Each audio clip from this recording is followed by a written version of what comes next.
Yo me miro aquí, en Telecuenca, el canal de la ciudad.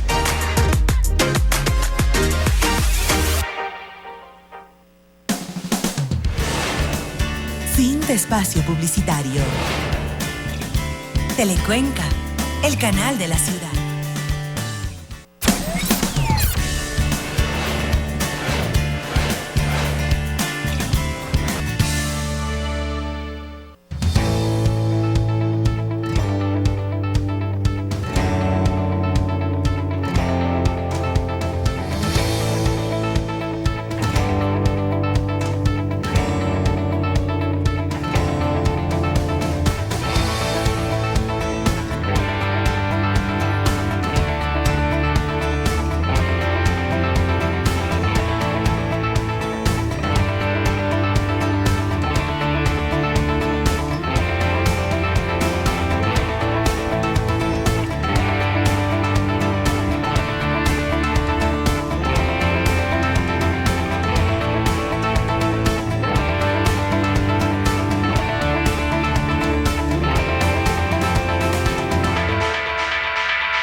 Un placer saludarles a esta hora del día. Gracias por acompañarnos.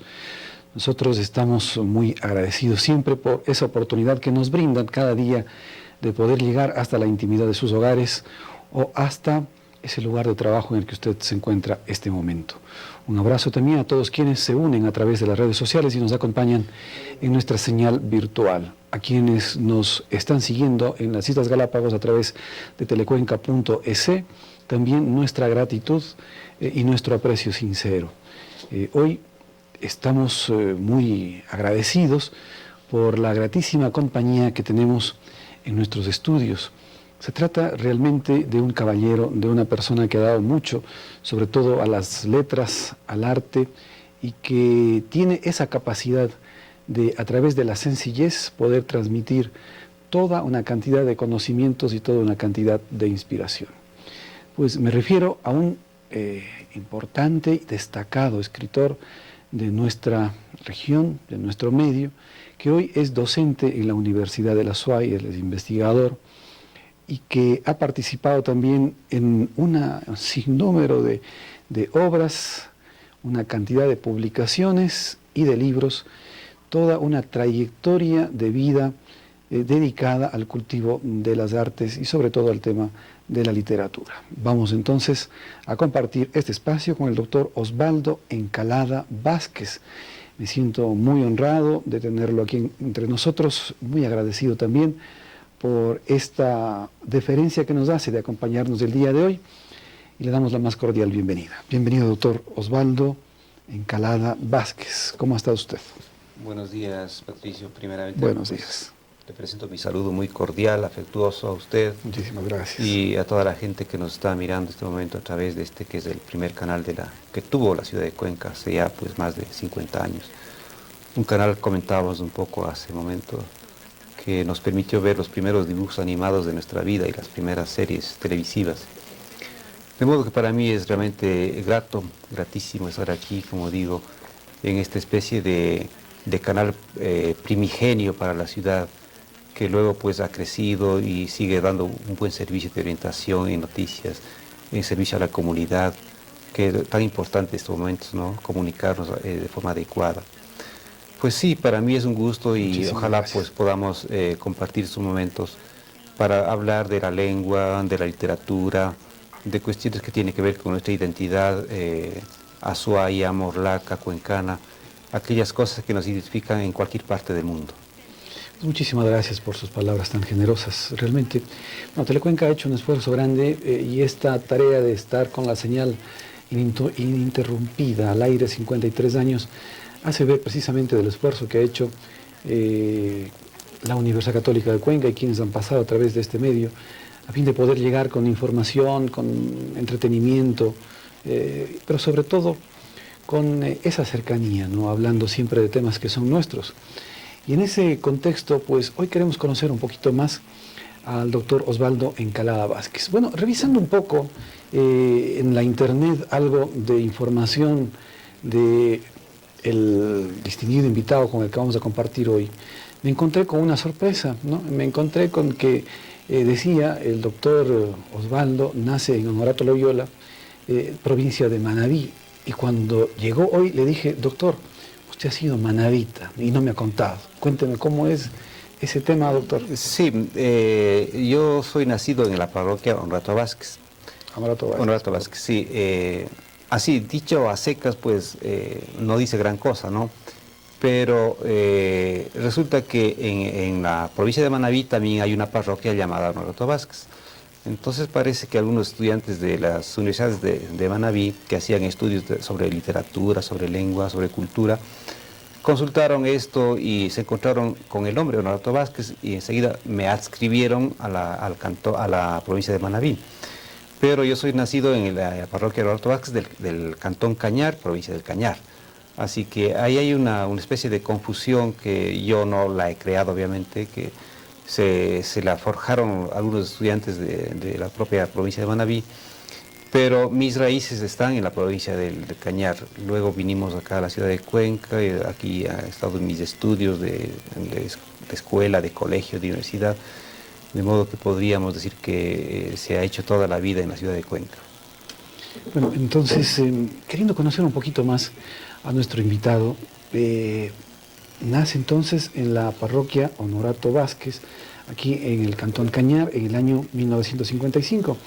Bueno, ¿quiénes son sus papacitos? ¿Cómo es su hogar? ¿De cuántos hermanos se componía o se compuso o se compone su hogar? Sí, mis padres, pues Vicente Calada, Mariana Vázquez, mi madre, ambos fallecidos ya para este momento. Nosotros inicialmente somos 7 hermanos. Uno de ellos igual pues falleció en el año 2013, hemos quedado 6. En cuanto al orden, yo soy el cuarto en la serie. Hay hermanos nacidos en la provincia del Cañar, hermanos nacidos aquí en la ciudad de Cuenca, en la provincia de La Suay. Pues vivíamos en ese tiempo, hasta prácticamente los años universitarios, en la zona del actual barrio Luis Cordero. Ahí vivíamos nosotros. Pues mi infancia, tengo pocas cosas notables que contar de ella, salvo esta afición que se volvía un poco desmedida a veces, esta afición de leer cosas, como dice Cervantes, con tanto ingenio y agudeza, capaz de leer de los papeles de la calle. Más o menos así era yo, pero claro, en tiempos de escuela, mi gran afición, aparte de jugar, obviamente, era leer, y pues era lector de revistas de ese tiempo, las revistas típicas que se publicaban en México, que llegaban acá, inclusive revistas que yo tengo en la mente muy claro, a veces eran alquiladas en puestos de revistas, ¿no? Hasta hace quizá unos 25 años atrás, había en la plazoleta de San Francisco, había alquiler de revistas, curioso, ¿no? Claro. Luego desapareció todo eso. Yo era lector básicamente de esas revistas en el tiempo de escuela. Luego, cuando paso ya al colegio, uno pues con la edad va madurando un poco más y busca mejores lecturas. De modo que comencé a leer ya autores pues de cierto renombre, de mayor prestigio, y a la par que leía textos literarios, pues también leía ciencia. Siempre me han interesado las dos cosas. Entonces, por ejemplo, una de mis primeras, no la primera, pero una de mis primeras lecturas fue El doble de Dostoyevsky. Y también leía en ese mismo tiempo a Sigmund Freud, la psicopatología de la vida cotidiana, cosa que me impactó muchísimo. Y también leía las teorías de Albert Einstein que explican el universo y la teoría de la relatividad. Un poco en ese campo me iba moviendo yo, y no veo contradicción en esas facetas aparentemente dispersas, porque considero que tanto la ciencia como el arte son formas de explicar el mundo y formas de explicarnos y entendernos a nosotros mismos. La una forma, obviamente, a través de la razón, de la racionalidad, del ejercicio de la lógica, en el caso de la ciencia, de la comprobación con la verdad, con los hechos, pero la otra forma, el arte, también es una forma de explicarnos y de conocernos. Yo creo que luego de haber leído la Divina Comedia, por ejemplo, o los dramas de Shakespeare, o haber leído al Quijote, nosotros nos entendemos mejor como seres humanos.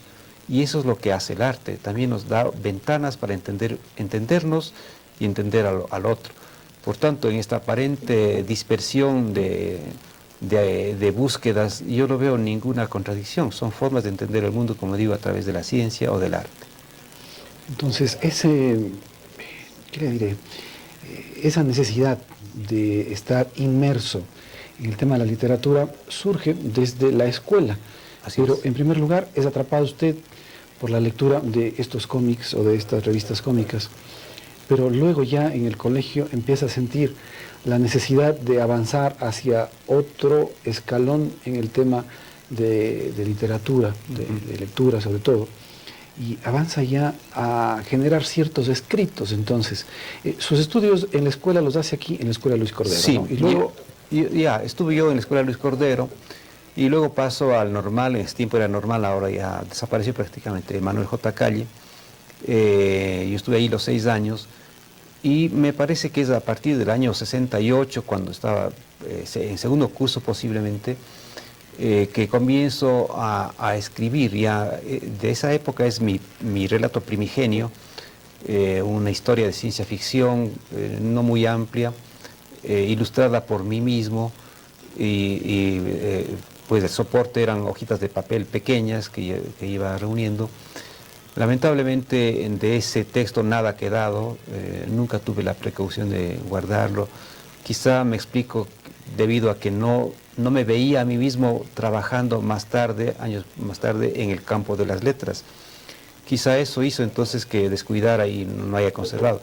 Pero luego vienen textos un poco más adelante, 68, 69 también, textos que buscaban ser líricos, poéticos, siguiendo un poco la enseñanza de Pablo Neruda.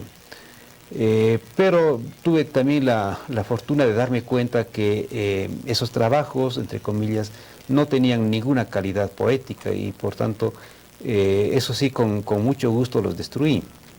Entonces, anulada esa vía lírica de expresión, me quedó obviamente la narrativa, y es en ella donde he trabajado prácticamente toda mi vida. He hecho relato corto, he hecho novela, he hecho relato infantil también, y la otra vía que decíamos, la parte científica, esa me ha permitido trabajar en el plano de la lengua, bien sea en el ensayo de corte crítico o también en el ensayo de corte lingüístico netamente.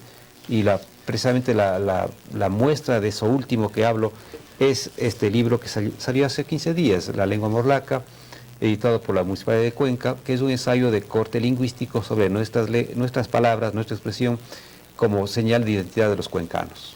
Está calientito el libro. Está muy caliente, así es, está fresco, de verdad, sí. No, sí. Pues qué maravilla tener tanta creatividad y sobre todo tanta producción literaria. Eso es algo importante y quiero destacar, ¿no?, esos inicios desde prácticamente la niñez al tema de la humanidad, el tema de estar vinculado a la vida sobre todo, y esta relación que hace usted entre el arte y la ciencia. Y me dice, realmente no encuentro contradicción entre el arte y la ciencia, encuentro más bien mucha explicación en muchos de los temas de arte y muchos de los temas de ciencia. ¿Cómo entender mejor esa relación ciencia y arte? Bueno, es curioso, ¿no? Si ustedes tienen en la mente, por ejemplo, a los más grandes filósofos, muchos de ellos suelen tomar de los poetas pensamientos comprimidos como una fórmula de explicación del propio pensamiento filosófico.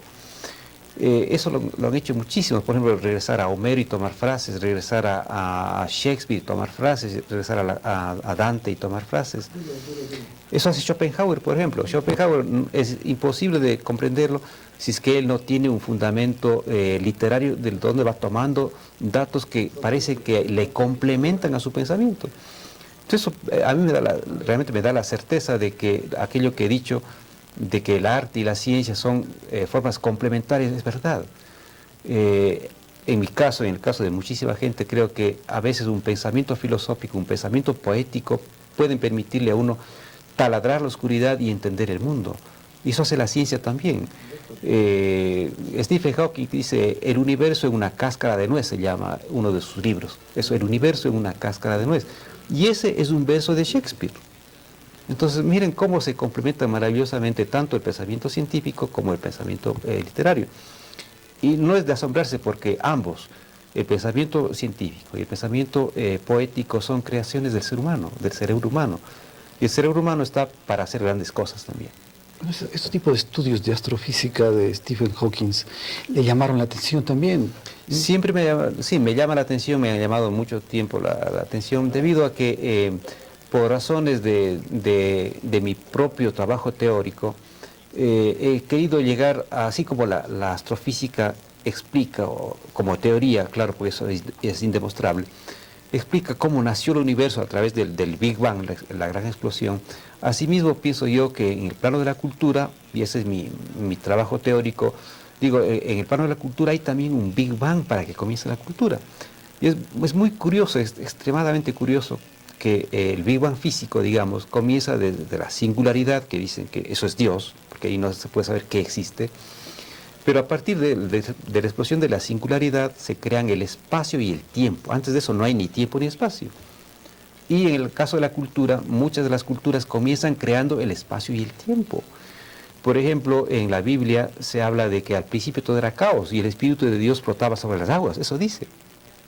Y a partir de ese momento, el pensamiento de Dios y la voluntad de Dios a través de la palabra, porque usa el fiat, ¿no? el hágase, a través de esa palabra, como digo, Dios separa la claridad de la oscuridad, es decir, está creando el día y la noche. Luego pone los luminares, dice el luminar mayor, el sol y las estrellas, para que sirvan como límite entre los días y las noches, está creando el tiempo. Y luego cuando separa las aguas, queda al descubierto la tierra, está creando el espacio, ¿no? Es más, hay un momento que dice, crea la expansión, dice, aquello que está arriba y separa de lo que está abajo, es el espacio otra vez. Entonces el pensamiento religioso, el pensamiento mítico, el pensamiento literario no está contrapuesto al pensamiento científico, solo hay que tratar de leer exactamente qué dicen las cosas, ¿no? Y así como la Biblia comienza con este Big Bang cultural que crea el espacio y el tiempo, también otros pueblos hacen lo mismo. El pueblo egipcio igual crea, a partir de un huevo, crea el sol, que es el tiempo, ¿no? En el Popol Vuh, el libro sagrado de los mayas quichés, igual hay la creación del tiempo y del espacio a partir de la noche primigenia, dice. Y la noche primigenia es el caos, donde nada se puede descubrir. Eso me ha servido, como digo, para entender que las culturas crean el espacio y el tiempo a partir de la nada y en ese espacio y el tiempo van estableciendo sus normas culturales, tanto la cultura material como la cultura inmaterial. Entonces, podríamos concluir que el arte y la ciencia son formas de explicar el mundo. Así es, complementarias diría yo. Naturalmente hay personas por su, no sé, por su carácter que tienden más tendencia a buscar la explicación netamente científica y otros que buscan la explicación netamente literaria, pero que explican lo mismo. Y en el fondo, el gran científico que encuentra las leyes del universo, o el gran poeta que encuentra su expresión finalmente, la que tanto buscaba, yo creo que llegan a tener el mismo nivel de satisfacción de haber descubierto algo. Es que siempre dicen además que el mundo está en base a leyes, ¿no? Pero alguien debió haber hecho esas leyes, alguien debió haber puesto esas leyes a que funcione todo. Sí, es el tema de Dios finalmente, ¿no? Como decíamos, la gran singularidad en el punto del espacio y del tiempo, en el punto donde está concentrado todo, eso lo dijo, me parece que el Papa Benedicto, ese punto es el punto de Dios y pidió a los astrofísicos que no investigaran porque ese punto le pertenece a Dios. ¿Qué podríamos decir de Dante, Cervantes, Shakespeare? Bueno, ha tocado usted tres nombres fantásticos en cuanto a la creación literaria, únicos.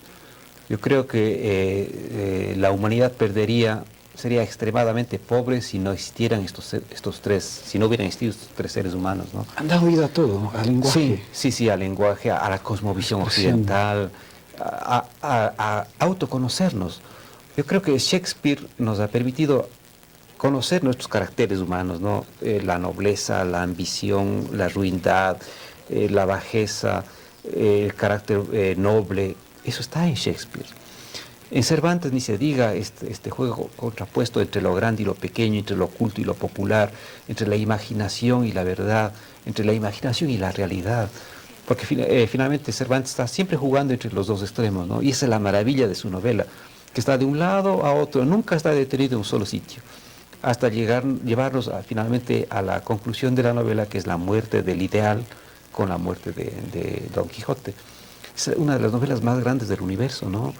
Yo creo que en poesía, pues Dante, en el drama y en la poesía Shakespeare, pero en la novela Cervantes. No hay, como ellos, no existe otro autor.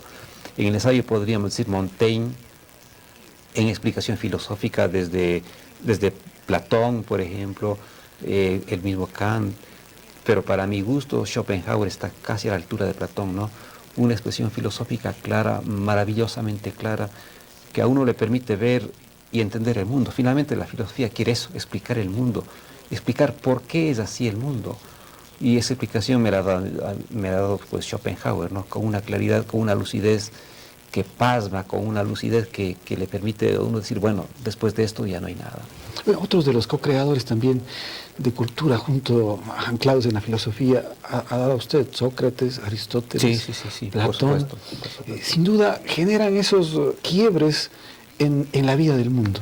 Claro, nuestro mundo occidental, nosotros andinos pero occidentales también pertenecemos un poco a esa herencia. Pero ¿qué es la herencia occidental? Es nada más que la herencia que hemos tomado de Grecia y Roma. Grecia puso los primeros cimientos y las primeras murallas para entender el mundo occidental. Conversaba hace unos días con una persona respecto de esto de la separación entre espacio y tiempo, que es típica entre nosotros, del mundo occidental. Pues esto primeramente está, no está en Descartes, en racionalismo cartesiano, está en los griegos. Los griegos tienen palabras para nombrar lo uno y para nombrar lo otro. Cronos como tiempo y Gea, que es el espacio. Eso ocurre en el Génesis griego. Primero existe el tiempo y luego se crea Gea, que es la diosa del amplio pecho, dice Hesíodo, que es la morada segura de los dioses. Eso ocurre ya entre los griegos. Se crea el espacio y el tiempo como división de la realidad. Curiosamente, hay pueblos que no separaron esa realidad y la mantuvieron unida. Eso pasa con el pueblo quichua. En quichua no hay palabra para tiempo, ni palabra para espacio. Lo que hay es la palabra pacha, que reúne los dos conceptos. Entonces, la pacha es la realidad. Por eso que la Pachamama no es la madre tierra, como creen sencillamente algunas personas. La Pachamama es la madre realidad que está formada por espacio y por tiempo, que es la circunstancia vital donde los seres humanos y todos los seres vivos pueden desarrollarse. Un ser humano solo con espacio no existe. Un ser humano o un ser vivo solo con tiempo no existe. Tiene que estar ese ser humano en una circunstancia está rodeado de tiempo y de espacio. Hoy estamos en el día 12 y estamos en este lugar. Esa es nuestra circunstancia en este momento. Hay otras condiciones además, el tema de que somos llenos de sentimientos y tenemos que expresarlos además. Claro, exactamente. Por eso yo decía hace un momento, la parte afectiva, emocional, que es el arte, es la manera de expresarlo. Exactamente, ¿no? Claro. Porque ¿qué es lo que hace el gran arte? El gran arte no está por la explicación lógica.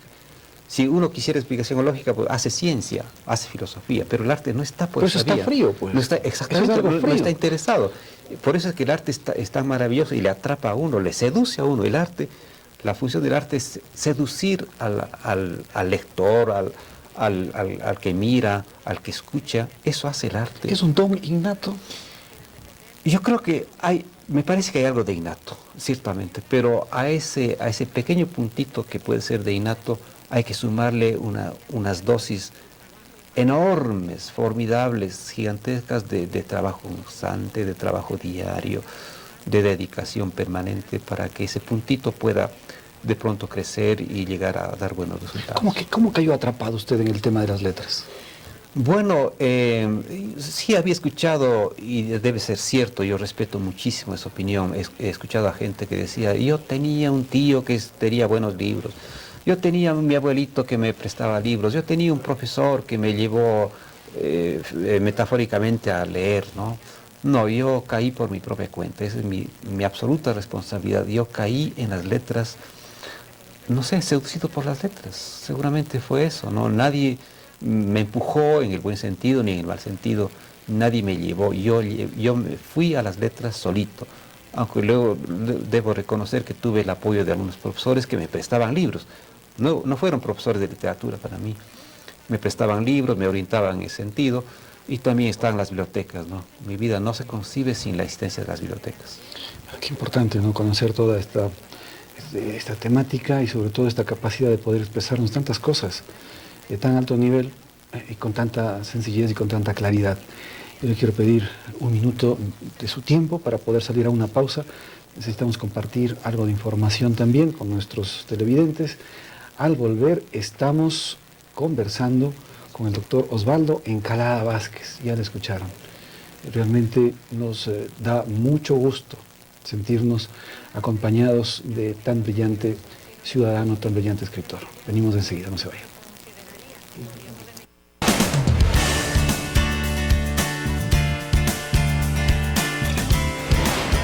Telecuenca, el canal de la ciudad. Inicio de espacio publicitario. Telecuenca, el canal de la ciudad.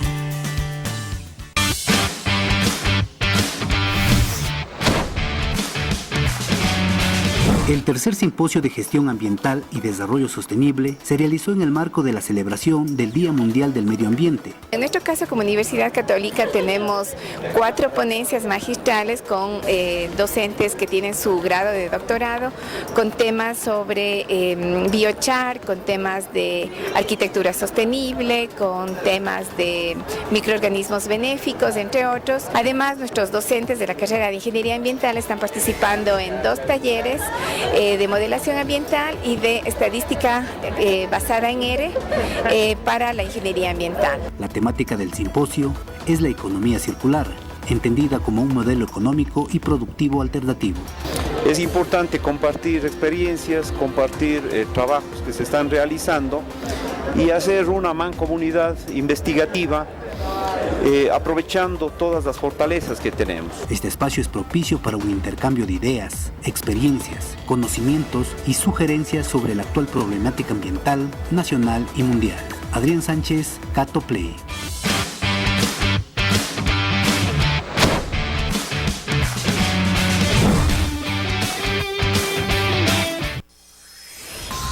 Exactamente, ¿qué es el Mundo al Día?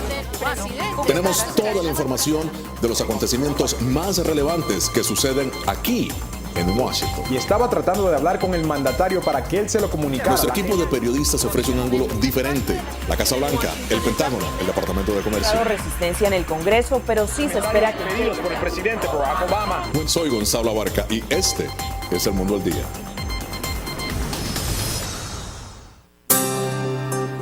Al amanecer, las luces y sombras magnifican los contrastes de Cuenca, la ciudad cosmopolita. La más linda, la que miles de extranjeros escogieron para vivir. Donde se respira ciencia, tecnología, cultura, arte y multiversidad. Un lugar único de naturaleza espectacular, con historia guerrera como su pueblo, con un presente de calidad de vida superior y un futuro prometedor. Donde se construyen colectivos de profesionales investigadores, emprendedores, soñadores, idealistas, genios en potencia, todos comprometidos con el desarrollo y la inclusión social. Aquí, en la ciudad universitaria, está la nueva Universidad Católica de Cuenca.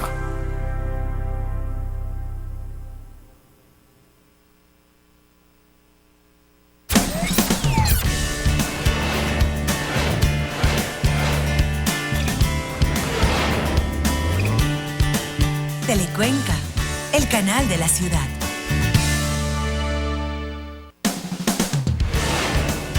Fin de espacio publicitario.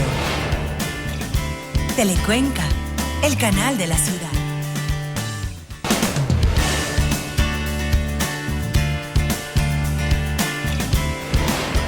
Telecuenca, el canal de la ciudad. Estamos de regreso, gracias por acompañarnos. Nosotros hoy nos sentimos muy honrados con la presencia del doctor Osvaldo Encalada Vázquez, con quien estamos conversando y estamos comprendiendo un poco más de esta parte del arte que tiene que ver precisamente con la literatura. Ingresa ya el joven Osvaldo Encalada a estudiar en la Universidad de Cuenca y estudia filosofía, se gradúa de doctor en filosofía y se siente también ya en la necesidad de continuar escribiendo. Cuéntenos, en esta faceta ya de crítico literario y de escritor, ¿cuáles son esas obras que más destacaría usted de su trabajo literario? Sí, mi primera publicación como libro sale en el año 1980, aunque publicaciones previas fragmentarias diría, habían aparecido, por ejemplo, en diarios locales y también en revistas locales, revistas a veces efímeras, otras no tanto, como el Guacamayo y la Serpiente, por ejemplo. Yo ahí publiqué prácticamente desde el año 76, me parece. Yo era estudiante todavía en ese tiempo y tenía muy buena relación con el doctor Efraín Jara, que era presidente de la Casa de la Cultura y director de la revista del Guacamayo. Entonces, él conocía ya de mis trabajos, le había mostrado algunas cosas y solía pedirme textos para la revista, entonces comencé a publicar ahí. Pero como libro, digo, volumen independiente, en el año 1980, con un volumen de microtextos que se llaman Los Juegos Tardíos. Este volumen es el primero en el país que recoge microtextos. Antes de este libro y de esta fecha no hay en el Ecuador, en las letras nacionales, no hay presencia de microrelatos o microtextos. Digamos que es un creador entonces del microrelato. Sí, eso está reconocido afortunadamente. El mismo año aparece también La Muerte por Agua, que es un conjunto de relatos, igual volumen independiente, en que también se recogen algunos pocos microtextos, pero también cuentos un poco más extensos. Esos son mis dos primeros libros de mi trayectoria como escritor. Luego pues hubo una pausa hasta el año 86, me parece, en que sale en Quito, en Planeta, El Día de las Puertas Cerradas, cuentos de corte más clásico, tradicional en cuanto a la extensión, con una ambientación todavía rural, un poco de la vida marginal, en fin. Luego de eso vienen textos de estudio lingüístico, de acercamiento lexicográfico. Un poquito más tarde viene una pequeña novela que se titula A la sombra del verano. Es una novela que habla de niños que, terminada su escuela, van al campo. Antes era pues muy común que los habitantes de Cuenca pasaran sus vacaciones, muchos, ¿no? Pasaran sus vacaciones en el campo. Entonces estos niños van al campo y retoman en esos 3 meses prácticamente, retoman toda su vida agreste, vida salvaje en el buen sentido, de ser niños que están despreocupados de todo y que disfrutan de la vida campesina. Luego de eso han venido realmente muchos otros textos. En este momento son 42 libros publicados hasta el año 2019, inclusive con la reedición de la lengua morlaca, son 42. Pues ahí aparecen, ya prácticamente en el siglo XXI aparecen textos de corte infantil, a raíz del año 2002 con un libro llamado El Jurupi Encantado. Este texto recoge varios cuentos de corte infantil, con imaginación, con juegos de palabras, con rimas, todos ellos ubicados en un lugar de mi creación, que es el bosque de Jarislandia, un sitio de fantasía donde, como en los antiguos jardines mágicos, pues hablan los animales y son protagonistas y son personajes principales los animales, cucarachas, escarabajos, aves, lagartijas, 100 pies, todos, mariposas, en fin. Luego de esto también vienen otros textos infantiles. Salen un poco más tarde La Casita de Nuez, editada en Quito. Tuve la fortuna de que muchos de esos míos fueran aceptados por Santillana, por ejemplo. Ahí están el Milillo, El Mago de Goma, Gavichuela. También ha salido en la editorial SM dos textos como La Trucha Serafina, Las aventuras de la Trucha Serafina, y también Rogelio Púas.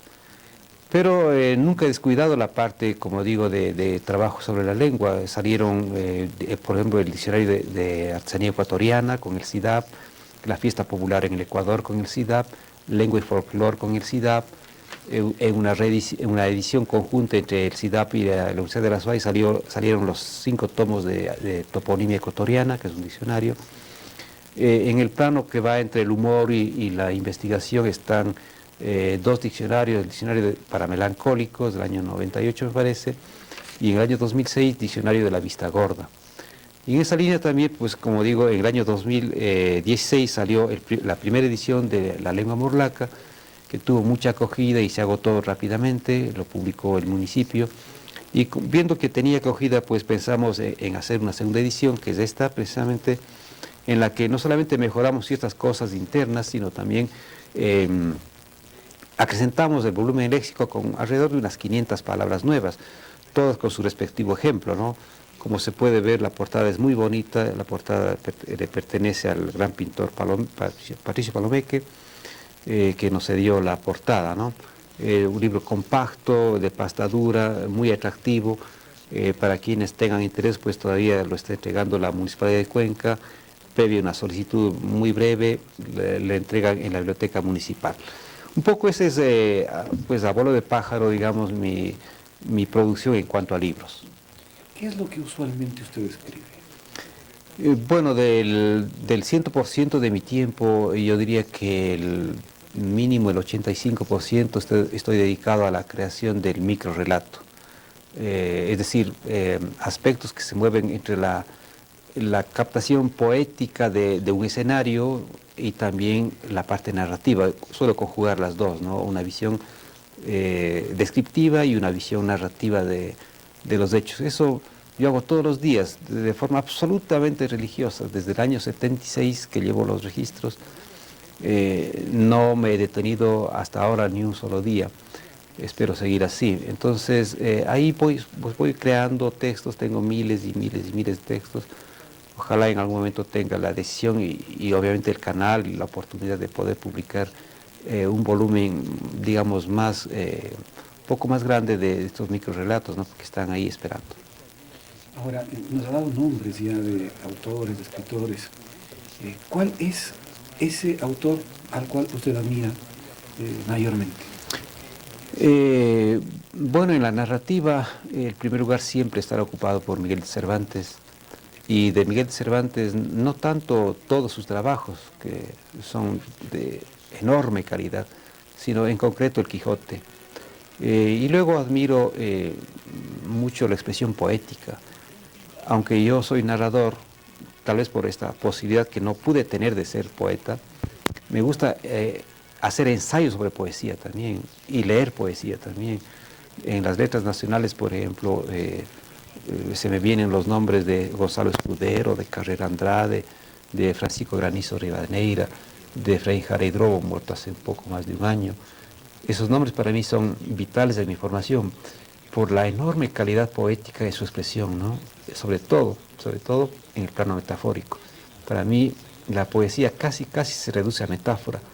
La metáfora es un potenciador del lenguaje, es decir, del lenguaje común lo lleva a alturas realmente inmesurables, ¿no?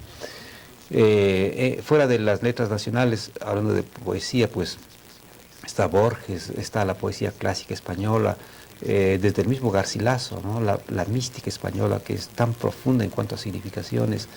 En narración está desde Rulfo en México hasta otra vez Borges, o Donoso, o Carpentier, o García Márquez, Vargas Llosa.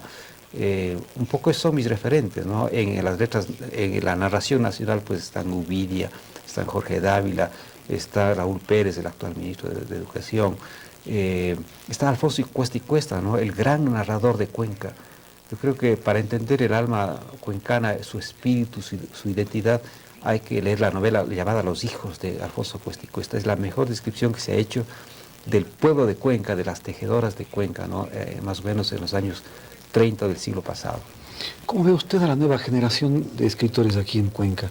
Veo jóvenes, chicos que están empezando a escribir, otros que tienen una cierta trayectoria. ¿Cómo siente esta nueva generación de escritores de nuestra zona? Yo les veo bien, no tengo reparos en lo que están haciendo, ¿no? Hay nombres que están germinando ya, que están mostrándose ya, nombres con mucha calidad en poesía. Por ejemplo, está Sebastián Lazo, María de los Ángeles Martínez, Juan Carlos Astudillo. En narrativa está Carlos Vázquez, que ha hecho un esfuerzo enorme por trabajar la novela, el cuento. Entonces yo veo, pues, y hay mujeres también que están haciendo trabajo poético, ¿no? Está Isabel Isa Aguilar, ¿no es cierto? Entonces, por ejemplo, esos nombres están dando ya fruto, no es que van a dar, están dando. Cristóbal Zapata es un gran poeta, Galo Torres. Realmente, bueno, Cristóbal Zapata con un poquito mayor a estos nombres que ya le he dicho, ¿no es cierto? Un poco más de generación. Con más formación. Claro, si yo me refiero a los más jóvenes, como digo, estos nombres que he dicho, gente que está trabajando arduamente en su campo, buscando la expresión, su expresión poética, que es la que va a quedar finalmente. Yo confío mucho en ellos, ¿no? Les conozco personalmente a varios de ellos y sé que son ávidos lectores, eso les va a dar la potencia para crear más tarde, y ávidos escritores también, lo cual es muy bueno. Nosotros en nuestro tiempo quizás dedicábamos más tiempo a la parte educativa formal, y un poco lo que sobraba nos dedicábamos a leer y a escribir, ¿no? Yo creo que estos jóvenes hacen un poco al revés, ya dedican más tiempo a la parte de lectura y escritura creativa y un poco menos a la parte de formación. ¿Eso qué quiere decir? Finalmente quiere decir que empieza a aparecer una especie de profesionalización de la escritura, lo cual es muy bueno. Este tema de los versos, de la escritura, realmente permiten decir cosas que llegan con mucha fuerza, ¿no? Es una manera de decir las cosas tan agradable, tan bonita, y que llegan con mucha fuerza. ¿Usted cautivó a alguien con sus versos? No, mis versos fueron tan malos que yo tuve la fortuna, como digo, de romperlos. No sé si creo que rompí nomás. No pude, pero tengo que reconocer, no tengo capacidad para hacer poesía, porque la poesía, como usted bien ha dicho, es un lenguaje extremadamente poderoso y extremadamente concentrado. Ahí está la diferencia. La prosa puede ser poderosa, la novela, el cuento puede ser poderoso, pero no es concentrado. En cambio, la verdadera poesía tiene un grado de concentración muy alto. De pronto, con 2 versos ha dicho todo lo que uno podría decir con 20 páginas, ¿no? Es la diferencia y el valor de la poesía. Pero claro, quienes no podemos llegar a ese lenguaje, tenemos que conformarnos con prosa y tratar de gustar, por lo menos, a través de relato, en mi caso relato infantil o microtexto, o a veces también novela. ¿Y le parece poco eso? Bueno, comparado de poder escribir tanto. Comparado con la potencia poética, sí, me parece poco, porque voy a poner un nombre, Sara Vanegas, por ejemplo. Ella trabaja microtextos poéticos, pero y ella es capaz de describir una realidad con 3 pequeñas líneas versales, de una potencia extraordinaria, de una concisión extraordinaria. Puede describir un paisaje serrano, por ejemplo, una situación afectiva, por ejemplo, una situación de soledad, por ejemplo. Como digo, con 3 líneas, ¿no? Suficiente. Y yo cuando leo eso suelo quedarme pasmado. ¿Cómo puede ser posible, me digo, pues que este lenguaje sea tan potente, tan fuerte, y que diga, esté tan cargado de significado, sobre todo, ¿no? Frente, como digo, a la prosa que tiene que explayarse un poco, dar rodeos para tratar de llegar al mismo punto. ¿Usted quizás ha escrito algún tipo de obras para teatro o para guiones para televisión? No, conscientemente no he hecho eso, aunque tuve la fortuna de que en el año, me parece que 2005, me parece, la maestra Janet Alvarado, una gran música, gran conocedora expertísima de música, decidió hacer la primera ópera hecha auténticamente y totalmente en Cuenca con uno de mis textos infantiles. Se llamó esa ópera El Jurupi Encantado, precisamente tomada del cuento homónimo. Se la presentó aquí en el Teatro Sucre, me parece que en 2 noches seguidas. Hubo un llenazo impresionante de gente que fue a ver la ópera. Yo estuve maravillado viendo cómo puede, de un lenguaje puramente descriptivo, narrativo, pasarse al lenguaje de la dramaturgia del teatro y de la voz, ¿no? Porque es una ópera, una cosa muy bien. Es decir, conscientemente yo no hice eso, pero tuve la fortuna de que, como digo, la maestra Janet Alvarado, llevar ese texto a volverlo ópera. Pero eso ya es parte, entonces.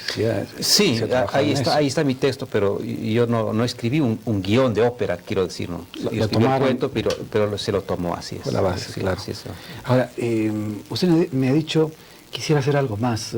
¿Cuál es ese proyecto que está en mente que va a salir ya? Bueno, tengo proyectos de investigación, por ejemplo, que están pendientes y entiendo que en unas semanas más, unos meses más saldrán. Está, por ejemplo, está elaborándose este rato un volumen que se llama Palabras y signos de la vida cotidiana. Aquí recojo algunas palabras y las explico desde el plano etimológico, circunstancial, para explicar por qué son así las cosas, pero también estudiamos el tema de algunos signos. En la segunda parte estudiamos los signos del zodíaco, no porque me interesen los signos en sí, porque los signos del zodíaco son signos hechos para mentir, eso es toda la pura y simple verdad. Pero a mí me interesa explicar cómo surgen esos signos y qué dicen finalmente en términos históricos de esos signos, porque todo el mundo sabe, por ejemplo, que alguien es Acuario, que alguien es Capricornio, que alguien es Géminis, pero no saben cuál es la historia de ese signo, ¿no? El caso del Acuario, por ejemplo, Acuario hace referencia a la mitología griega, porque el joven Ganímedes, que era un pastor de la zona de Grecia... Es el cántaro de agua. Sí, un poquito más tarde entra el cántaro de agua, que no es de agua. Entonces Ganímedes, como digo, que era pastor, muy hermoso, por los griegos se fijaban en la belleza masculina también, estaba pastoreando por ahí a sus animales cuando un águila, que es Zeus puede transformarse como todo Dios en muchas cosas, se transforma en águila y, enamorado de Ganímedes, lo rapta, lo lleva al Olimpo, al cielo de los griegos, y ahí lo pone en el servicio para que escancie el vino a los dioses. El escanciar el vino es, pues, tener el vino en un cántaro y verterlo en las copas. Eso es lo que aparece en el signo de Acuario, ¿no? Alguien que está vertiendo vino. No es agua, es vino. Entonces, esa función le dan a Ganímedes. Y de ahí, miren, de esa imagen ha salido poco más tarde, y ya no el concepto, porque el concepto es otro. Ha nacido la imagen, pero con términos latinos, porque Acuario es palabra latina, que quiere decir el aguador, efectivamente. Y claro, de ahí viene la confusión de que al ser aguador o acuario, lo que está vertiendo es agua, cuando en realidad fue vino inicialmente, ¿no? Yo un poco trabajo en esa línea, en este capítulo de los signos del zodíaco, insisto, para nada diciendo que son verdaderos, porque yo sé que son falsos todos. Y el último capítulo, pues, dedico a aspectos de la cultura que tienen que ver igual con signos que usamos todos los días, pero que sobre los cuales nunca reflexionamos. Por ejemplo, ¿qué es un perfil profesional? ¿Cuál es el origen de la varita mágica? ¿Por qué hay quintos infiernos? ¿Por qué los demonios tienen alas de murciélago y no alas de ángel? ¿Por qué se dice a la 1, a las 2 y a las 3? Porque puede ser hasta las 4 también, o solo hasta las 2. ¿Por qué siempre hasta las 3? O el tema por ejemplo, de la guadaña, el signo de la muerte. Y finalmente el tema de perder el hilo. Cuando uno está hablando y se corta el hilo, hay una historia para eso. Sí. Claro que se corta el hilo. Pues. Exactamente. Bueno, realmente usted me ha nombrado escritores varones, siempre. Sí, no, dije Sarabanegas también. Pero ¿no tiene algún amor platónico literario? Bueno, sí. Platónico y literario, porque soy casado, no podría quitarlo literario. No, platónico y literario. Sí, Virginia Woolf. Para mí, la mujer más alta en cuanto a escritura narrativa lírica. Curiosamente, bueno, debe ser el espíritu femenino, ¿no?, que es tan especial. Ella hace novela, pero una novela cargada de lirismo, extraordinaria. Les recomiendo sobre todo leer Las Olas. Las Olas es una novela maravillosa, compacta, que nos habla en el tránsito de un día, del amanecer al anochecer, la vida de unos niños, ¿no? Eso se llama Las Olas. Entonces tengo, de hecho, en mi cerebro, en mi corazón, tengo nombres de mujeres que están escribiendo muy bien. Está la chica Ampuero, que es famosísima en estos momentos, ¿no? Está Gabriela Mistral con su poesía muy fina, poesía infantil sobre todo. He dicho Sarabanegas, está Catalina Sojos, poetas cuencanas, de modo que sí hay presencia femenina y también presencia de amores platónicos femeninos.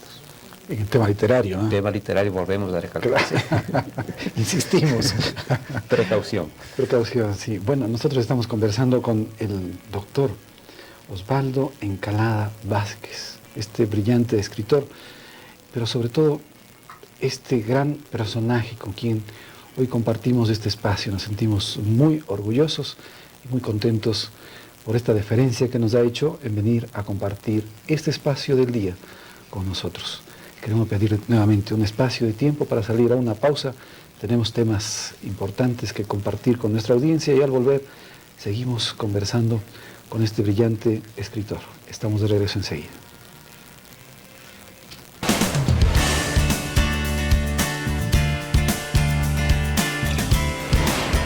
Telecuenca, el canal de la ciudad.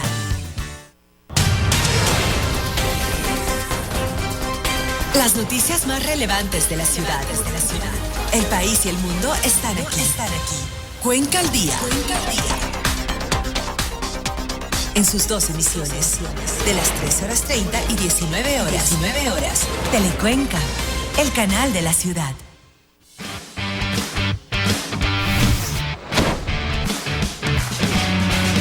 Promover el desarrollo de aplicaciones sobre un automóvil eléctrico es el objetivo del programa Smart University 2.0, que desarrolla la Universidad Católica de Cuenca dentro de los temas de investigación que se efectúan en el área de posgrados. El objetivo es justamente dar nuevas soluciones dentro de la movilidad aquí en la ciudad. Vemos que el gran tráfico que existe actualmente, hay grandes horas pico en donde la contaminación también es bien alta, entre lo que queremos dar soluciones que no afecten al medio ambiente. Entre esas está vehículos eléctricos, scooters eléctricos y lo que es bicicletas eléctricas, lo que estamos trabajando. Este programa, que propende al cuidado ambiental, reducirá el impacto generado por diversos medios de transporte sobre la contaminación, ruido y otros factores perjudiciales para la calidad de vida de la población. Nosotros planteamos los recursos a través de un convenio dentro de la misma universidad. La universidad nos apoyó para los procesos de investigación y lo que estamos trabajando es a través de los organismos estatales también para que nos puedan financiar la contraparte para la parte complementaria de lo que es el proyecto. Las soluciones alcanzadas en el Smart University 2.0 servirán no solo a las personas vinculadas con la universidad, sino a agentes de desarrollo, a los gobiernos locales y a la ciudadanía en general. Yesenia Seminario, Cato Play.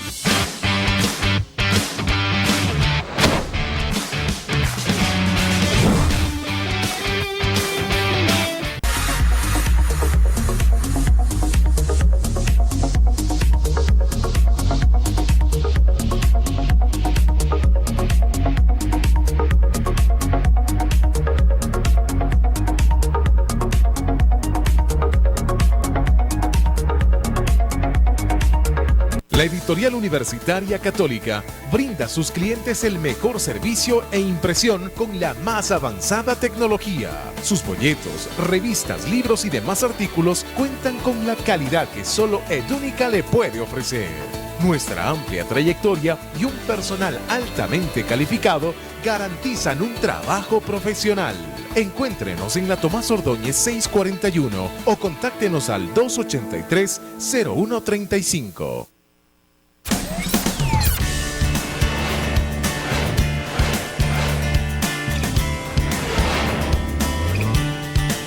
Telecuenca, el canal de la ciudad.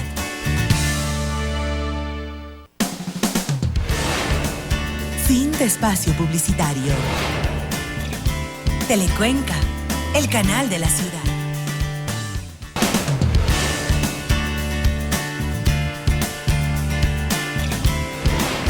Telecuenca, el canal de la ciudad. Y bien, estamos de regreso. Gracias por acompañarnos. Un abrazo a todos quienes nos están escribiendo a través de las redes sociales. Estamos muy pendientes, siempre estamos dando atención a cada una de sus sugerencias y comentarios también. Bueno, estamos compartiendo el día de hoy. Bueno, me siento muy contento. Realmente estoy disfrutando de este espacio, de la compañía del doctor Osvaldo Encalada Vázquez, ¿no? Este ser humano que transmite mucha sabiduría, pero también mucha tranquilidad y nos llena de paz. En este momento nos sentimos aquí, al menos, muy tranquilos y en mucha paz. Nos ha dicho en este tiempo que hemos estado conversando que él prefiere mucho y ha escrito sobre el género de narrativa breve. Decimos entonces que es el creador del microrrelato, pero tiene otro espacio también de su gestión que tiene que ver con la crítica. Ha sido crítico literario también y ha participado en una cantidad de eventos. Cuéntenos un poquito el tema esta ya de su faceta de crítico literario. Sí, desde mis trabajos de estudiante, pues ya hice crítica en ese plano. Inclusive mi tesis de graduación doctoral tiene que ver con crítica literaria. Trabajé sobre el tema del haiku en la poesía de Carrera Andrade. El haiku es una especie de composicióncilla pequeñita, poética, usualmente de 3 versos, ¿no? Otra vez volvemos al tema de lo concentrado del lenguaje lírico. Esta poesía japonesa es extremadamente sugerente, nunca dice las cosas de frente, porque eso no es arte, ¿no? Sino rodea la situación de un halo de misterio a través de las palabras, para dejar en la mente del lector una especie de resonancias poéticas muy finas. Entonces mi trabajo estuvo orientado a eso, a hacer la comparación entre el haiku japonés, como digo, y Carrera Andrade. Porque Carrera Andrade hace a los años 30 más o menos me parece, publica un volumen de haikus que llama microgramas, los traduce del haiku japonés al español como microgramas, es decir, micro pequeñito y texto pequeñito, grama, la letra pequeñita. Se le hace maravillosas descripciones, por ejemplo, del colibrí, de la oruga, del caracol, de la nuez, en fin. Entonces mi trabajo estuvo orientado un poco a ver eso, ¿no? Cómo Carrera Andrade adaptó las técnicas japonesas y las trabajó acá. Además hacía la comparación con Juan José Tablada, el poeta mexicano, que también hizo haikus. Un poco esa fue mi tesis de graduación, claro, era crítica literaria. Y luego la he seguido haciendo eventualmente, porque me interesa la explicación también. Hay textos a los que yo he ido a explicarlos porque me sentía fascinado, inclusive diría en el mal sentido fascinado. Esto me pasó curiosamente con la poesía de Francisco Granizo Rivadeneira, que murió en el año 2006. Él tiene un poema que se llama Cacería, Muerte y Cacería de la Madre, ¿no? Ni siquiera es cacería y muerte, sino muerte y cacería de la madre. Al revés. Al revés, claro, lo cual ya es sintomático de algo pasa ahí, ¿no? Entonces, son como 52 fragmentos de una hondura y una oscuridad pasmosas, ¿no? Casi no se entiende, ¿no? Entonces, la primera vez que yo leí esto, dije, aquí hay algo, aquí tiene que haber algo. Y para saber qué era ese algo, pues estuve mucho tiempo. Leía y releía muchas veces, hasta encontrar una pequeña pista como esas vetas en las minas, ¿no? Uno encuentra el filón del mineral y por ahí se va. Finalmente encontré el tema de esta especie de... en Granizo hubo una especie de confrontación muy temprana entre él y su madre, confrontación y gran cercanía, curiosamente, que le imposibilitó para desarrollarse como ser humano más tarde, como ser humano con psique de humano, de adulto, quiero decir, porque de hecho él murió viejo, pues ya. Entonces, eso pude encontrar yo a través de la crítica literaria. Para mí fue un desafío. Y como he sabido otros textos que me han turbado y que me han obligado a explicar y explicarme, ¿no? El caso de la poesía de Sara Vanegas, por ejemplo, un texto hermoso, se titula Poemar. Igual dediqué mucho tiempo a trabajar, creo que descubrí las cosas que había. Y como eso, pues he ido trabajando textos poéticos, a veces menos complejos, a veces un poco más fáciles de leer, de entender. Y muchas cosas se han presentado, por ejemplo, en congresos, en presentaciones de libros, en el encuentro de literatura, por ejemplo. Hace una semana más o menos estuvimos en la Universidad de Cuenca en la presentación de un volumen de cuentos de Sonia Manzano, que se llama Trata de Viejas, por ejemplo, es el título. Entonces, a través de ese ejercicio crítico mío trataba de explicar cosas de ese volumen, ¿no? Como la autora, pues, que es, además de escritora, es música, cómo utiliza esos recursos de la música en la literatura. En la música existen los armónicos, que se llaman, que son resonancias secundarias a la del sonido principal. Es un armónico. Entonces, en la narración de ella entra de pronto una palabra y de pronto se asocia a un armónico y empieza a derivar la narración hacia sus lados, ¿no? una cosa muy agradable de leer porque le causa a uno humor, ver cómo empieza la narración y luego se desliza, ¿no? Eso en el plano fonético, fónico y también en el plano significativo. Ese es un ejercicio crítico, por ejemplo, que yo hago cuando puedo, cuando tengo la oportunidad, y a veces cuando me piden también, cuando tengo algún tipo de compromiso, ¿no? Es una cosa muy agradable, como digo, porque uno va descubriendo cosas. A veces el lector común, digamos, el lector que lee una sola vez un texto, lo lee y ahí se queda, ¿no? Pero a veces uno necesita explicarse, bueno, ¿por qué este texto me gusta? ¿Por qué ese texto me seduce, no? Y tiene que explicarlo y hay que hacer una segunda lectura, una tercera lectura, que ya son lecturas de crítico, digamos, uno va tomando notas, haciendo comparaciones, haciendo reflexiones que le dice el texto, ¿no? Porque el texto, el buen texto, siempre le permite a uno crear cosas. Cuando yo leo siempre estoy con el lápiz porque hay cosas que me dice el texto, pero que me potencia mi mente y yo puedo sacar otras cosas también. Bueno, y esto precisamente los autores tienen esa capacidad de hacer cosas maravillosas y nos hacen a veces tener visiones del paraíso. Sí. ¿Cuál es esa visión del paraíso que usted tiene o que ha visto en los autores sí, o en nuestra propia realidad latinoamericana? Sí, aquí hay varias cosas para hablar de este tema, ¿no? Pues si vamos a la Biblia, el éxodo bíblico es éxodo en búsqueda del paraíso, la tierra prometida, claro. Entonces, y se explica porque las condiciones tanto del pueblo judío en Egipto como en el tránsito por el desierto son condiciones muy penosas. Entonces, cuando la vida es penosa, las condiciones son malas, el ser humano tiende a buscar en otro lugar o en otro tiempo inclusive un paraíso, un oasis, un paraíso. Y eso ha pasado en las letras nacionales. El primero en hablar de la existencia de un paraíso es el padre Juan de Velasco. Y curiosamente habla de que podría estar más o menos a orillas del río Telembí, dice que está entre el límite entre Ecuador y Colombia. Y curiosamente también el mismo padre Juan de Velasco, por falta de capacidad, dice, hablando de Cuenca, dice, si yo supiera que hay un cuarto río en Cuenca, pensaría que esa tierra es el paraíso. Claro, el padre Velasco nunca conoció que sí existe el cuarto río, que es el río Tarqui. Entonces, de haber conocido, habría dicho, aquí está el paraíso. Claro.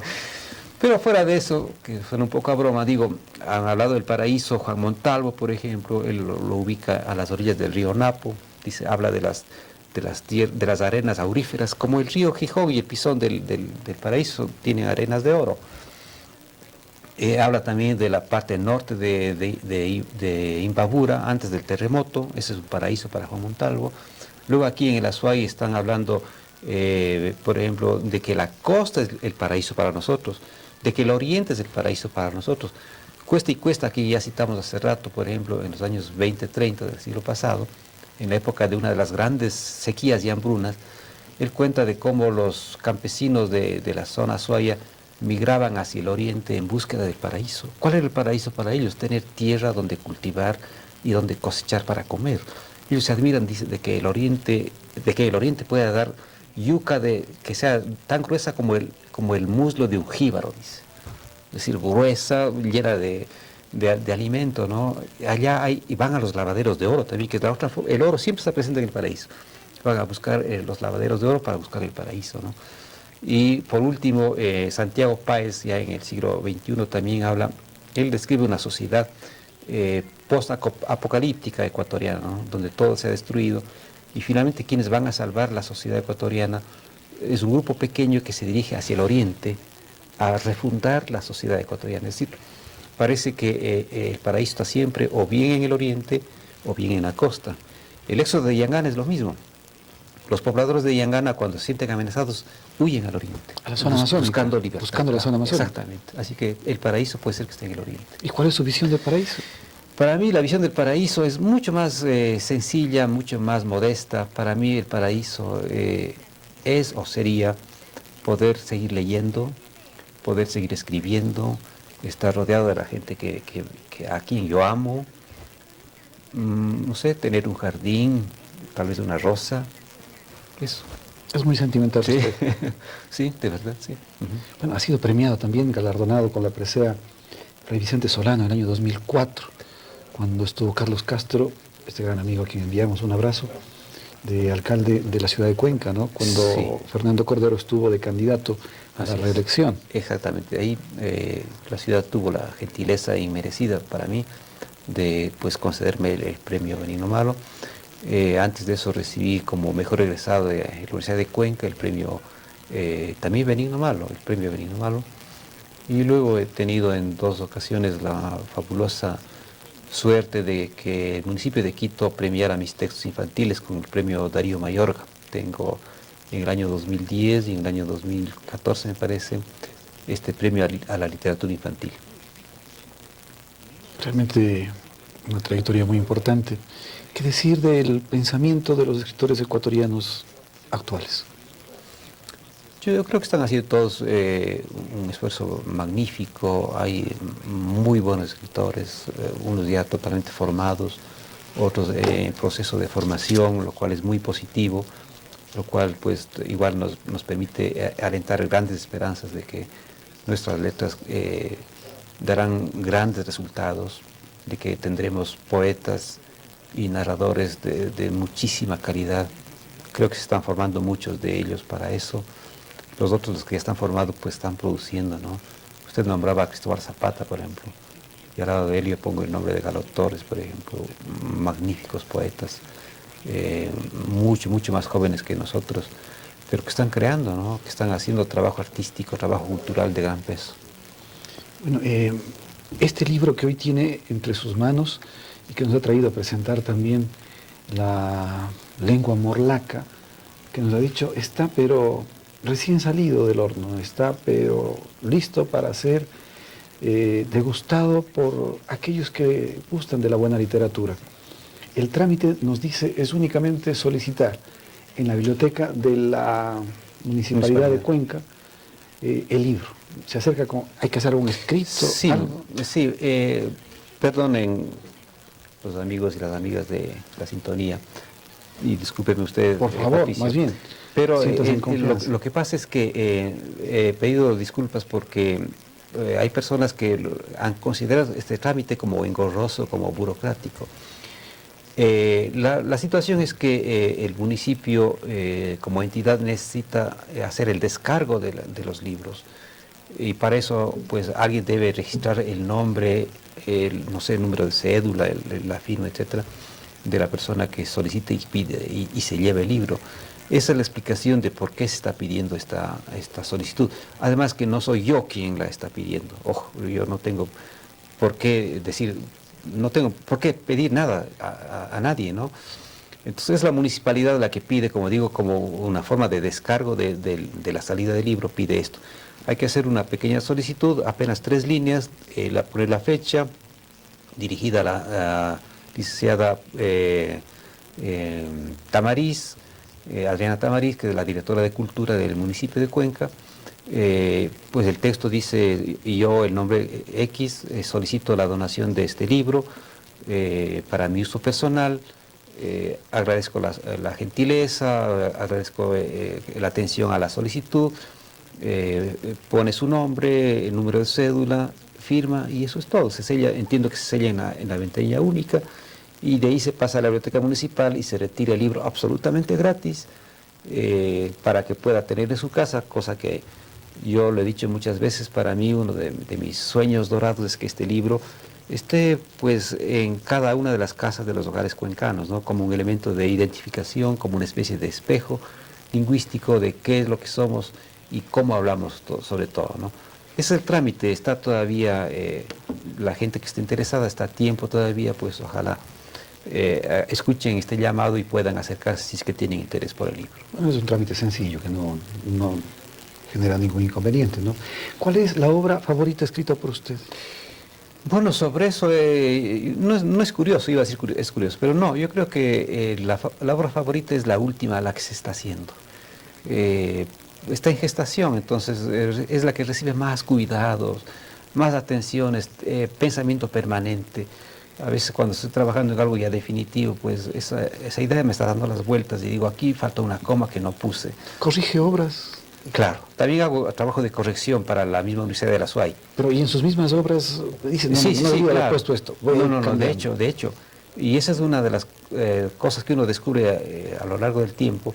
Pero ya lo dijeron los griegos, ¿no? Los latinos sobre todo.